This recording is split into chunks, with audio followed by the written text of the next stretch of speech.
Oui, ce qui préoccupe en tout cas très fort la Belgique pour l'instant, c'est la crise communautaire dans laquelle le monde politique est toujours embourbé.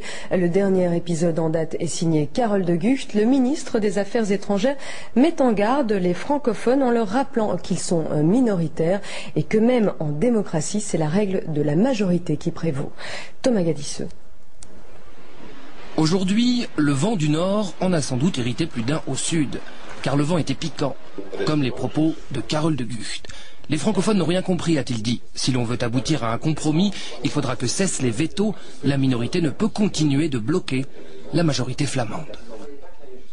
J'ai parfois et assez souvent l'impression que les francophones partent de l'idée que la protection de la minorité, ça veut dire qu'ils ont le droit de veto sur n'importe quelle proposition.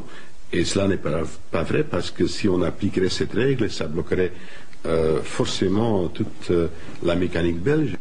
Dans un article ce matin, le ministre était on ne peut plus clair. À la fin, ce sera toujours la loi du nombre qui l'emportera.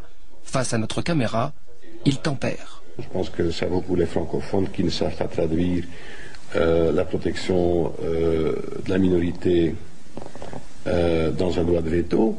Mais ça vaut aussi pour les Flamands qui doivent se rendre compte qu'à certains endroits dans la périphérie bruxelloise, ils sont eux aussi une minorité. Et c'est pourquoi les deux devraient se rendre compte qu'ils doivent arriver à un consensus et à une solution.